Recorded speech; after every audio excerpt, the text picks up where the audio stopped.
Estamos hablando de las bienaventuranzas. La bienaventuranza número 6, bienaventurados los de limpio corazón, porque ellos verán a Dios, dijo el Señor Jesucristo. Ahora, quiero mencionar algo. El propósito de la sana doctrina, el propósito del Evangelio, tiene relación con un corazón limpio. O sea, ¿por qué el Señor Jesucristo vino predicando el Evangelio?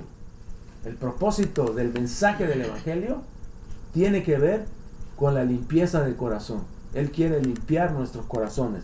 Ahora, esto está en la palabra de Dios. Esto está en primera Timoteo 1:5.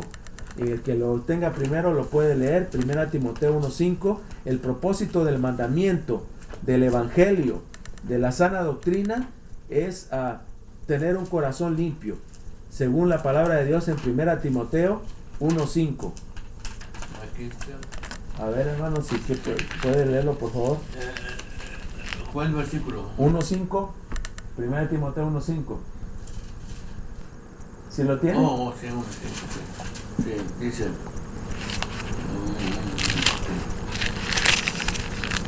Pues el propósito de este mandamiento es el amor nacido del corazón limpio y de buena conciencia y de fe no fingida. Hasta ahí nada más. El propósito de nuestra instrucción, dice esta versión, la Biblia de las Américas, el propósito de nuestra enseñanza, de la sana doctrina, de lo que predicaba Pablo, Pedro y los apóstoles, el propósito de todo esto, dice, es el amor nacido de un corazón limpio. Aquí dice un corazón puro. Ya dijimos que la limpieza y la pureza es lo mismo, en la palabra que el Señor Jesucristo usa. Que tengamos un corazón puro, un corazón limpio delante de Dios. Para eso vino el Señor Jesucristo, trayendo el mensaje, la palabra de Dios, y para eso vino el Espíritu Santo, para santificarnos. ¿Se recuerdan del corito? Que dice, pero yo sé que le veré, pues con su Espíritu me santificaré. ¿Cómo dice el canto? Pero yo sé que le veré, algo así. Pero yo sé que le veré. O sin santidad nadie verá al Señor. Pero yo sé que le veré, pues con su Espíritu me santificaré. ¿Verdad? Algo así. El Espíritu Santo viene y santifica, purifica, renueva. Lo que antes estaba sucio y corrupto, lo deja limpio y resplandeciente, blanco como la nieve, dice la palabra de Dios. La sangre Entonces, de Cristo nos lava de todo pecado. Entonces, Amén. el propósito de nuestra institución es el amor nacido de un corazón puro, de una buena conciencia y de una fe sincera. Hablamos de sinceridad, ¿verdad? Hablamos de pureza, hablamos de santidad. Todo está relacionado. El propósito del Evangelio es que nosotros podamos tener ese corazón limpio, porque Dios quiere tener comunión con nosotros, no nada más en esta tierra, sino eternamente y para siempre. Amén. Ahora, ¿quiénes son los de limpio corazón? Son aquellos que buscan la paz y la santidad. Vaya conmigo a Hebreos 12:14. Hebreos 12:14. Los que buscan la paz y la santidad son los de limpio corazón.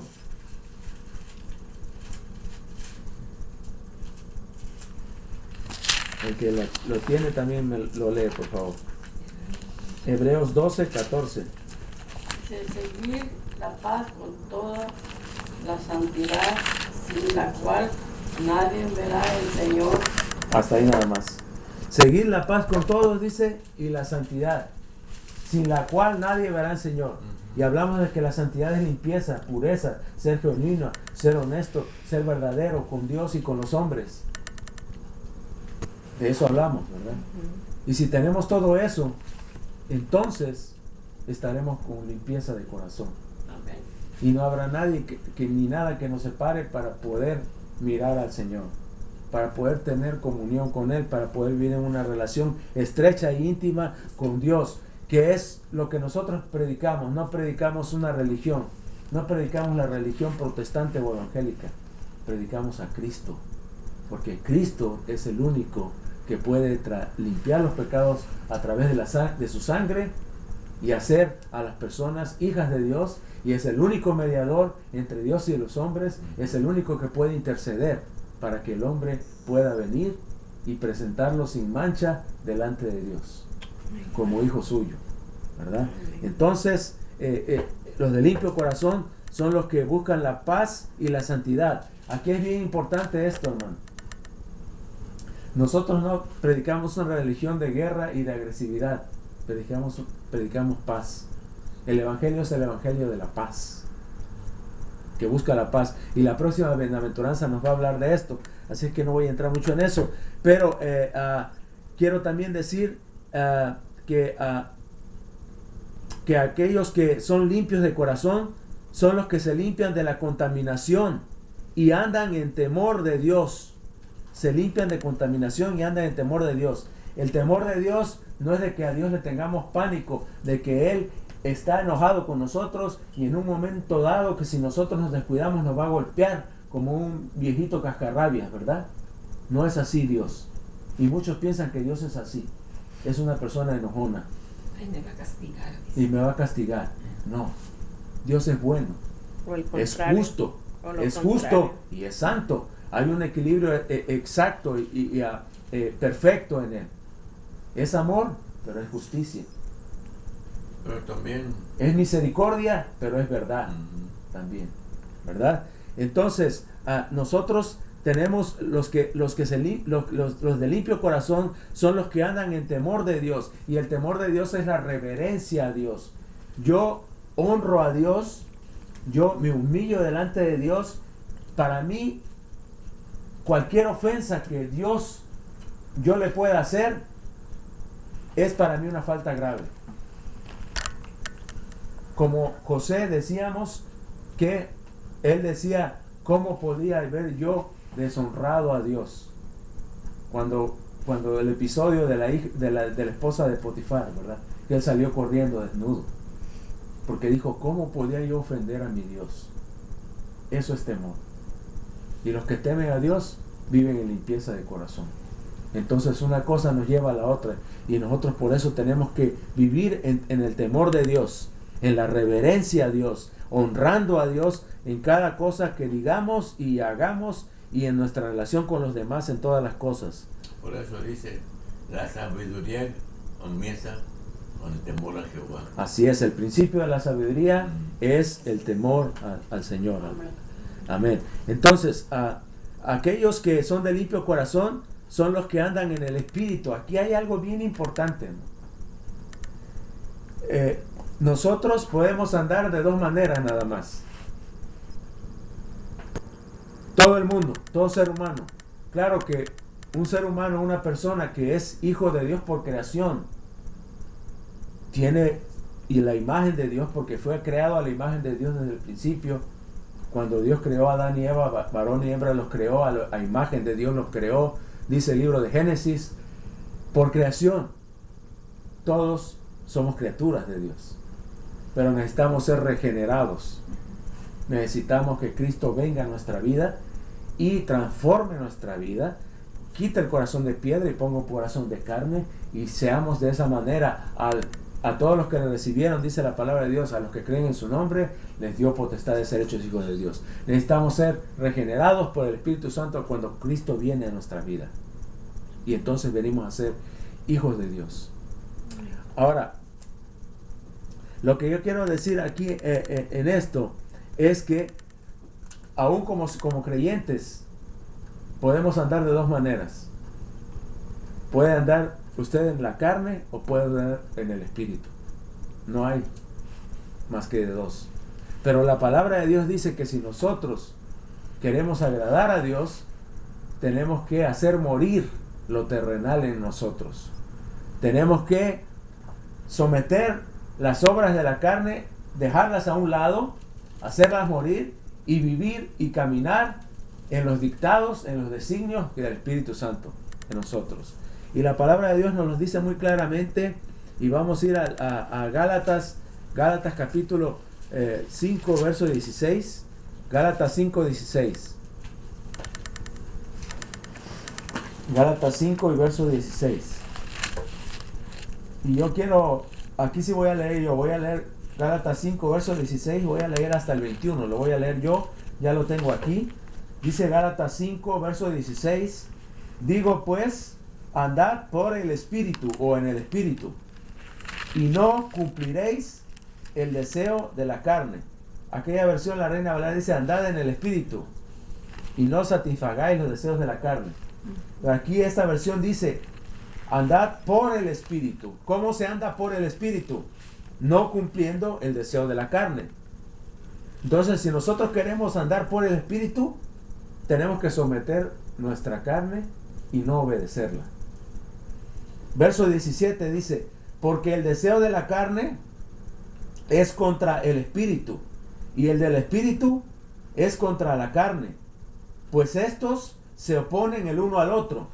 Nosotros, aún como creyentes, tenemos un espíritu que ha sido reavivado, que ha sido regenerado, y tenemos una carne.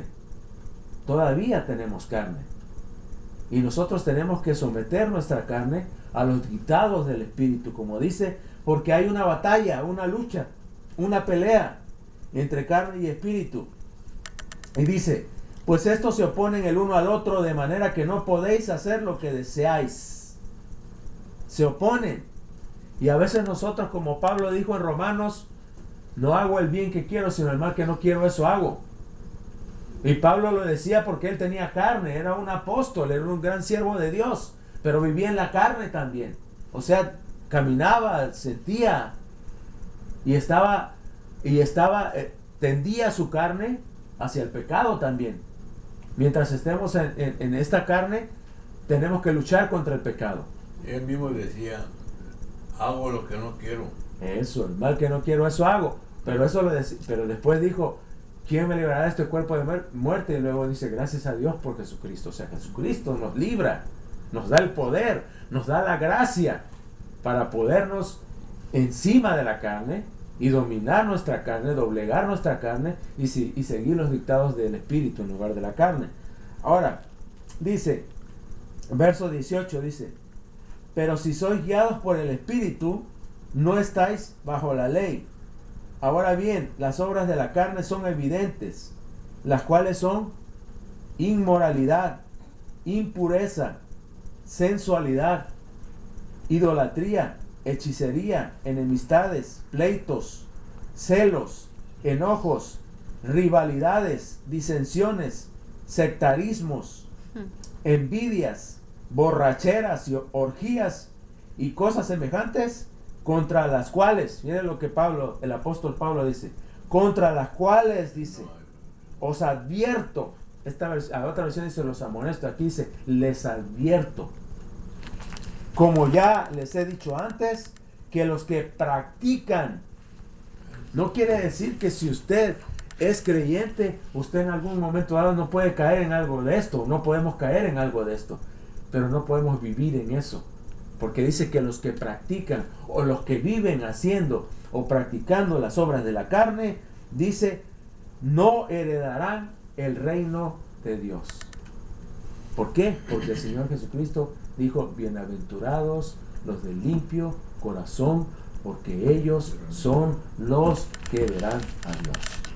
Los que siguen los dictados no de la carne, sino del Espíritu, que se someten a la guianza del Espíritu Santo y ellos hacen morir lo terrenal o lo carnal, las obras de la carne en sus vidas. Esos, dice el Señor Jesucristo, son los que verán a Dios. Y el apóstol Pablo dice, sin santidad nadie verá al Señor. Es una responsabilidad para nosotros. Y también eso es una muestra del carácter de Cristo. Cuando usted ve a una persona